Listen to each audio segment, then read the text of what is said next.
Sir யார் வந்தாலும் வந்து அரசியலுக்கு வந்தா கோமாளியா தான் ஆக்குறாங்க. அது எக்ஸாம்பிள் விஜயகாந்த், சீமான், ரஜினி வந்தாரு போயிட்டாரு, கமல் வந்து அந்த பக்கம் போயிட்டாரு. யாரு தான் அரசியலுக்கு வரணும்? அதை நீங்கள் தான் சொல்லணும். மக்கள் இப்போ சொல்லுவாங்க, 6 மாதத்தில் சொல்லுவாங்க யார் வரணுங்கிறத மக்கள் தீர்மானிப்பாங்க. நீங்கள் சொல்கிறது உண்மை தான். சில பேர்கள் சொன்னீங்க, அவங்க கோமாளித்தனமாக நடந்துக்கிட்டாங்க, நம்மளை கோமாளி ஆக்கிட்டாங்க. சில பேர் முடியாமல் கோமாளியாக இருப்பதே நல்லதுன்னு ஒதுங்கிட்டாங்க. பல ஜாம்பவான்களை விலை கொடுத்து வாங்கிட்டாங்க.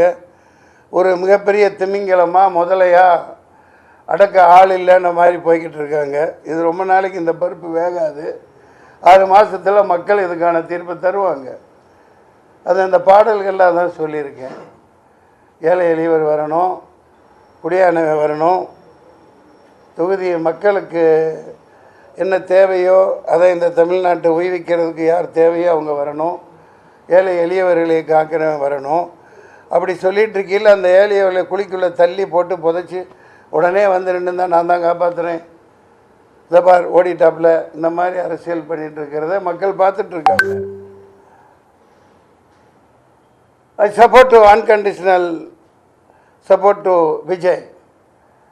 You keep going on, keep on working, the rest of the things people will decide.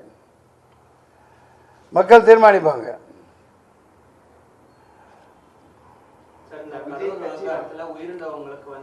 என்னையா என்ன மடத்தனமாக பேசிகிட்டு இருக்கிறீங்க?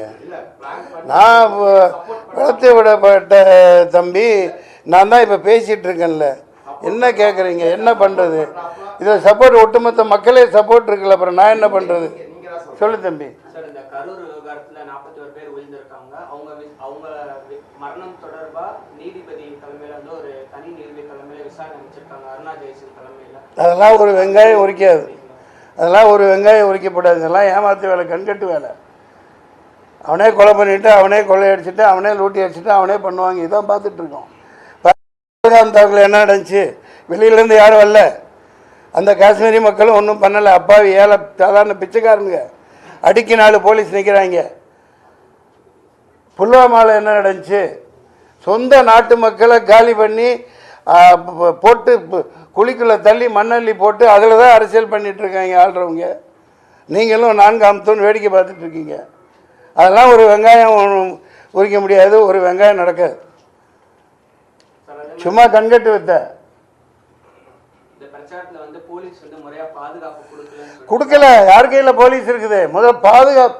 28 கண்டிஷன் போடுறீங்களா இல்லையாப்பா? நீங்கள் ஒரு மாநாடு நடத்த கூட்டத்துக்கு 28 கண்டிஷன் கேட்டு போடுறாங்களா இல்லையா? எந்த கட்சிக்காவது போட்டாங்களா? எந்த கட்சிக்காவது போட்டாங்களா இது வரைக்கும்? அதே மாதிரி 28,000 போலீஸ் 2,000 போலீஸ் அங்கே நிற்கணும்ல. அதே முட்டுச்சந்தையில் கொடுத்துருக்கீங்க. என்ன மாதிரி ஆள் அங்கே இருந்திருந்தான்னு வைங்க, அந்த இடத்துல நான் இருந்திருந்தான் நடந்திருக்கிறதே வேறு. 99 இப்படி தான் நான் நின்று தேனியில் பயங்கர கலவரத்தை உண்டாக்குனாங்க. ஜீப்பை கவுத்து விட்டாங்க, கரும்பு காட்டுக்கு தீ வச்சுட்டாங்க.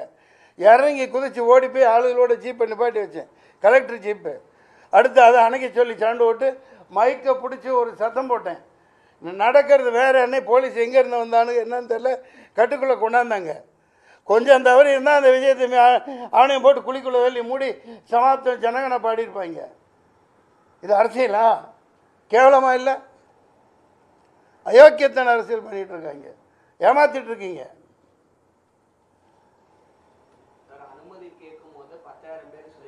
டேய், என்ன நீ கொச்ச பச்சை குழந்தைத்தனமா 10,000 பேர் அப்படி தான் சொல்லுவாங்க. 20,000 பேர் சொன்னால் உங்களுக்கு பர்மிஷன் கிடையாதுன்றான்.